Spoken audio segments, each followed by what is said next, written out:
We are in the process of wrapping up development on our horror game. No, you're not.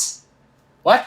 You always say that and it's never No, done. it's real this time. You're a liar. I mean You're it, a- Mom. you're No, fat. it is You're real fat. this time. It's You're real. disappointed. You're fired. It's real. Anywho, that means it's time to get our last few monsters working nice and neat, and the same goes for the rest of the gameplay. Once we lock all that down, we can add in the full story and avoid needing to rewrite it over and over and over and over again. To start, let's get up to speed on what this game even is. I'm Isaac. I'm Gunnar. I'm Preston. And this is our horror game, Feed the Pit. You've joined the Church of ECC in worshipping the hungry, eldritch flesh pit Elijah. You must enter a monster-riddled forest and use magical question cards in order to find a target and keep Elijah fed. If we want to hit this goalpost, we need to work out all the major kinks. In testing, there were two main issues. First is that the gameplay is not intuitive. It's confusing, in one ear, out the other. We've got about 4 million passages of text, and at the end of it... Great. I think I got it, but just in case, tell me the whole thing again. I wasn't listening. Secondly, the game requires a lot of brain power to understand it all. You know, you gotta have a high IQ, and yet, it's not all that rewarding. For the time put in, there should be a lot more satisfaction for asking the right questions, getting the map smaller and smaller, avoiding a monster, and locating a person at the end of it. Luckily, I can fix it. But you know, we'll start talking about the new monster, because that's a whole lot simpler. Since starting on our horror game, we've received hundreds of monster ideas. Some are really interesting, and some are more unique. However, there is one suggestion we've received many times and have actually had plans since the beginning. A flesh thief, aka our Shapeshifter. I hopped onto our Milanote, which is basically like a digital corkboard tool for visually organizing projects. First is gathering reference images. I usually leave a few comments for us, and I like drawing on our boards to help separate and highlight certain things, plus it's fun. For now, let's just focus on the flesh thief's deer form. We already have a deer model, so let's just take it and...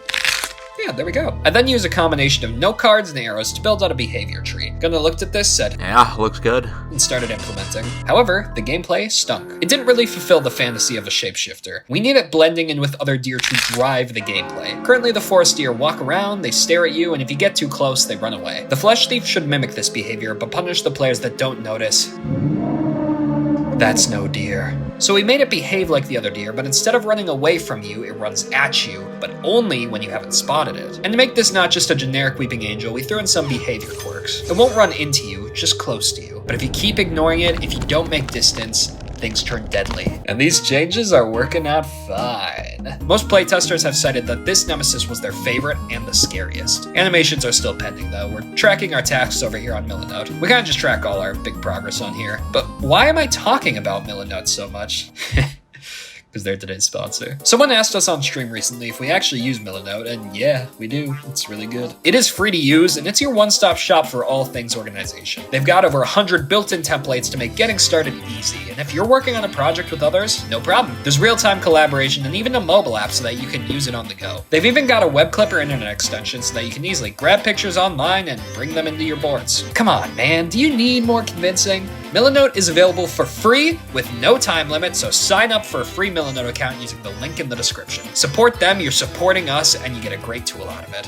Thanks, Milanote. Okay, let's talk gameplay. Number 1. You have to spend so much time in the boring journal watching the map and counting squares to pinpoint where to play cards. It breaks immersion. So we're making the map handheld, and when you hold it with a card, you can see the exact area it's affecting. No more counting and no more guessing. Number 2. The cards have always been split into 4 decks. Large area deck, comparison deck, risk deck. It is confusing. So we just reorganized the cards based on how large of an area the questions cover. Now they're split into large, medium, and small questions. You'll usually start with large ones, and as the map gets smaller, so should your questions. Number 3. Each of these decks is kept at a different landmark, such as large questions being kept at the radio tower. This was actually completely stupid, because nobody could ever remember which landmarks had which questions. So instead, the card master will now appear on your map in one spot, you go there, get a card, and he moves. Easy. Number 4.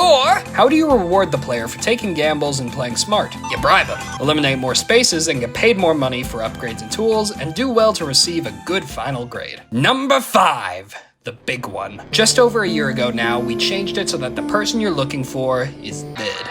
And it's had to stay this way because if the target is alive, you could just run into them. And if you could just run into them, you don't need the cool card system we made. But testers pointed out that the way you find them now isn't very climactic or exciting. Luckily, I have an idea!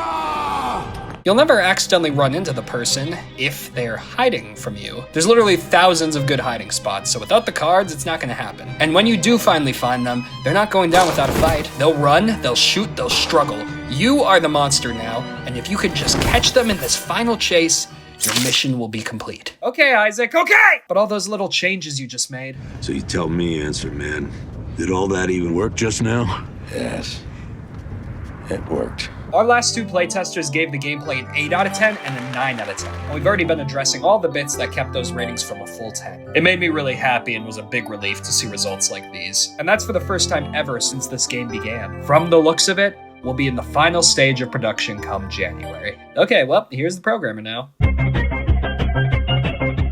Hello, yes, it's me. Time is limited, so let's not dawdle.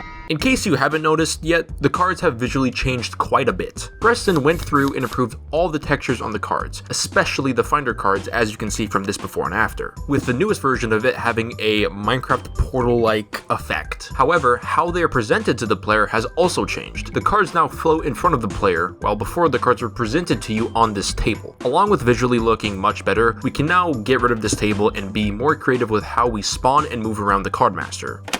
The only reason it hasn't been removed yet is because we've been dealing with other things, like making our game more intuitive. Look, I know, Isaac has already talked about this enough, but there were a few more changes that we made that I have the privilege of telling you about. The first one being a proper tutorial. The first mission of the game did an okay job at teaching the player, but with playtesting we found that most players only understood like half of the card system, which obviously is pretty bad. So along with the first two missions being rewritten to be more intuitive, we added a tutorial.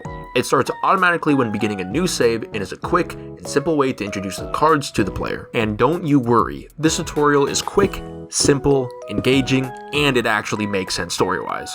The other change I will be talking about is the danger meter. So, when the player picked up a card, they were given danger. This danger the player was given then makes this meter tick up, the danger meter. Once the meter was full, the player was then given a random curse that could be anything from destroying a random portal to making park rangers aggressive to you. And after the curse was given, the meter was reset back to 0. At the time, this concept didn't seem that complicated, to me at least, but after having to explain it to you, yeah, I understand why it didn't go well. Almost every single playtester had no idea what curses or danger was. And because they didn't understand it, it also made them not care about it, which I can't really blame them for. It also doesn't help that the danger that was given to the player was also a little complicated. This section is already really long, so here's the equation that determined how much danger you got. If you want details, you can pause, but trust me when I say this needed to change. To wrap this up, danger was too confusing to the player, and as you can see, really hard to explain properly. So, danger was completely thrown out, and we just focused on the curses. Now, when a player takes a large question card, for example, large questions are now cursed. Same idea if you take a medium or a small question. You can tell if the cards are cursed if you see purple particles surrounding it. Taking a curse card will now give the player a random curse, and also uncurse every card, continuing this cycle. And from our testing, playtesters now understand that, oh, these cards are cursed, I should use different ones. And you know what that means? It means we succeeded, and I can now pass it on to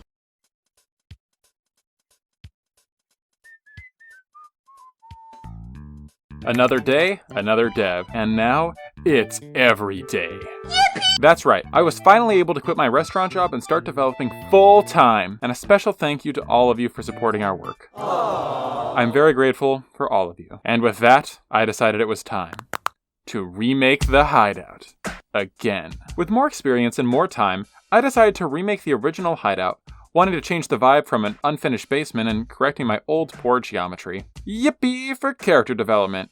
And here it is, Hideout V2, which was then turned into V3. We wanted to make the Hideout feel more welcoming than V2, and went for a juxtaposition of contrasting styles, similar to the feeling of the cult, mixing dungeony walls with a good old tannish white carpet. After some testers' feedback though, we decided to lean more in one direction, deciding to go into the backrooms of churches, along with other changes and additions I had already been adding, like thicker walls and more furniture. I'll likely continue to add more details throughout the rest of the development, but this is easily the happiest side benefit. Now, one thing I've been wanting to change since they've been added is the trails. Our trails are stuck to the ground's tiling, making it really obviously jagged. So what's the solution? Torture Gunner. So, we experimented and researched, mainly experimenting with switching our ground grass texture with dirt. We decided this wasn't the direction we wanted, so I hit the YouTube tutorials once more, and found what I've been wanting. Thank you, Dumbbird, for helping me implement it into Godot. So now, we got these nice, pretty trails. Now, how else can we enhance this game? Finally! I can work on the nighttime ambience, yes! I've been waiting to enhance our nighttime atmosphere for a year! I used Voices of the Void as my core reference point. I'm in love with that game's very beautiful but very ominous ambience, throwing up stars and a moon and the occasional set of watching eyes in the distance. Isaac went all out on the sound effects as well. Everything from cicadas making cicada noises to pine trees moving in the wind. And even more sounds to come in the future. Well, the app session is over, and Santa's around the corner. I'll see you guys next year. Ho ho ho! Okay, bye-bye now. We have been so busy enhancing every interaction of this game, but it's been worth it. Our tentative plan is to lock in the card play before the year ends, and then hopefully bring this game to completion early next year. If we miss it, we're freezing ourselves in carbonate and rolling off a cliff. Or making Dead Sea 2. We hit our goal of 9,000 Feed the Pit wishlist, so we're giving away another 5 free copies of Feed the Pit. Oh yeah! To enter, join our Discord server and interact with the post and server announcements with a parrot emoji. Get us to the big 10K wishlist and we'll do something really special. And if you want to provide extra support, we have a Patreon. $10 plus supporters can playtest the game right now! Not every feature we talked about in this video is there, but they will be soon. A huge thank you to all of our patrons and an extra special shout out to Tibbers, Alex Amalur, Shiverr, Hunter Murphy, Dumbbird, and Mayu. Thank you all so much, and we'll see you soon.